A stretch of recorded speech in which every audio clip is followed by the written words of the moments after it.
Hi everyone, Corey here from Tales from a Polk County Girl, and it's time for a new goals video. I switched back into my plaid planner cover. I really like this cover if you guys can't tell. I feel like I'm in this one the most. But today is September 2nd, so I'm most likely going to switch out. Actually, I think I'll do that real quick. Hang on. Actually, yeah, I think I'll change it out right now. I ran to get my binder of covers. So, this should fit in here perfectly. I don't think I'm going to have to trim it. Nope. There you go. I actually cut this off a book catalog from work, and I love it. Yeah, there's a little bit of glare down at the bottom, so that's what the bottom looks like. And I have been waiting for September to use this. Love it. Okay, so let's take a look at how August went. August was pretty good for the most part. I finished a creative nonfiction piece. I got caught up on on June and July's break and bakes, but I didn't get to August because that's life. I didn't do any writing on my baking competition story because I was working on other things, but I did start watching the TV show that inspired it again. So I've done that and made some notes.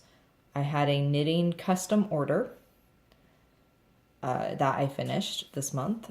Mistletoe ombre dishcloths. That's for both of these. If you guys are ever interested in my knitting, check out my knitting podcast. It's linked down below in the description. I've actually made 2 more dishcloths than is noted here, and I don't have my pen on me, and I don't want to pause the video again. So I've actually made 7 dishcloths this month, which is pretty good, considering I was also working on a custom order. I did not get to make the bobbin lace paper pattern this month. I didn't get to it. Italy travel piece, like I said before, I finished that because of the drama that ensued on my trip to Italy. Writing this piece has really helped kind of heal from it. And because I was going day by day on the piece, I just wrote down the dates and I checked them off as I wrote them. Telescope software, no surprise that I haven't done anything yet because I'm horrible. Gift cowl pattern test, I haven't even touched it. I'll probably get to it after this month because September is my final push to get craft show inventory made. Again, check out my knitting podcast for more information on that. My goal setting booklet, it is this close to being ready. The file is ready. The write-up is done. I've actually only just recently done the filled pictures for it. I filled out a blank copy of it for pictures, and I just haven't taken the pictures yet. So I need to do that, and then I can list everything on Etsy and make it live. So yay, I've got a couple people waiting on me for that. My reading log, I only didn't read 6 days out of a month. So I read 25 days. Not straight, but I read 25 times in August, which is fantastic for me. I finished a couple of books. Again, you guys probably saw those video reviews. I'm really happy about that. And I'm reading a new book now. So yay! Spirit fingers. Alright, so let's flip to September and let's see what September's looking like. Kind of bare. But that's intentional.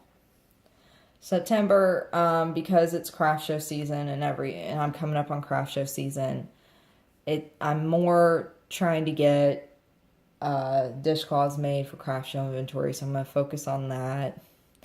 I've really been getting into my writing, and I'm loving it, you guys.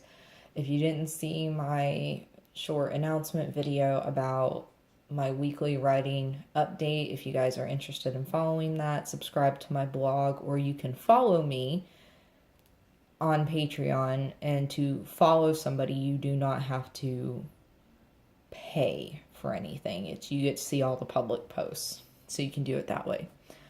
But I also, like I said, I'm behind on Break and Bake again, so I need to catch up.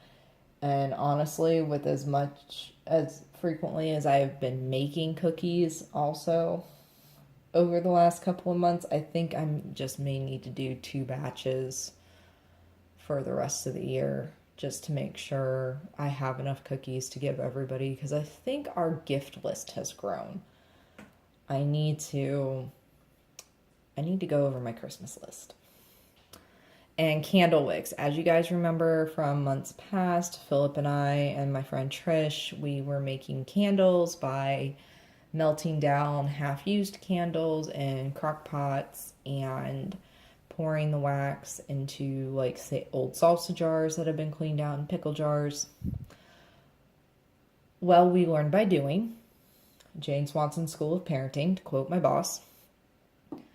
I did not do my research. As a librarian, I know that's shocking, but I did not do my due diligence, and I did not research candle wicks properly. Now, the wick I have is it's lovely wick. It's wax dipped hemp. It doesn't smell when it blows out like some candle wicks do.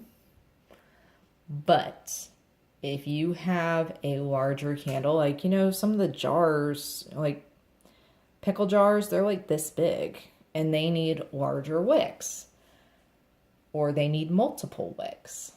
So we're experimenting, and I need to do my research. So learn from my mistakes, people.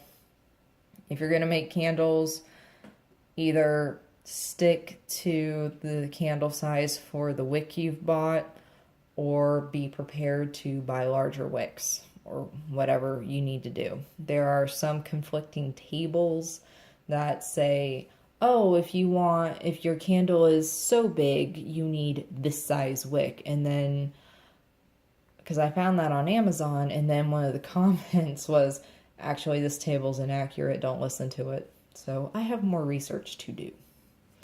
My reading log, we were out helping a friend yesterday, so no reading yesterday, but I've got it all set up. And if you guys remember from my walkthrough video of the Franklin Covey Seasons inserts, September marks the quarter of inserts that I've been really looking forward to using. Flip to a blank week. I am just so happy that I am finally in these pages. I really am. So, yeah, I'm happy. I think I'm going to get this set again next year for 2019, because I do like the summer pages. Let's go back to summer. I do like the beach scene, because for years I used the Daytimer Oceanscapes ones. And I'm okay with the winter ones because they stick to what's appropriate, because January and February in Florida are actually our cold months and they're horrible. So it makes sense to have dreary looking pages. I'll probably, when we get to December, I'll put some Christmas washi on the Christmas one, because that'll be more appropriate for me. So, and then for March, April, May of next year, they do red tulips. I'm not a fan of the red tulips because they're just too red. It's too much red. I'll probably washi tape that again. It'll be no big deal. Done it before. If you guys were following my 2017 planner inserts and how I was decorating them, it's the same idea. So, but yeah, I'm pretty much going to stick to this layout. This is what works for me. Are there days when I've thought about changing? Oh dear God, yes. And have I bought trial inserts for it or tried to mimic a trial size? Yes, I have. But this is what works for me. It really does. So that's where I stand on my 2019 inserts. And here's what I have set up for September for goals. So I'm going to keep it pretty minimal this month mainly. I think I've learned over the last couple months, and when I did my mid-year review, I like to front load my year with a ton of stuff, and if I don't get it done, it just trickles down throughout the months. And maybe it's just better that I don't give myself so much to do. Yeah. So this is September. I may add some stuff to here after a week or two. Who knows? So I'll see you guys next month for another goals update video. If you guys have any questions, please leave them down below, and I'll see you guys later. Bye.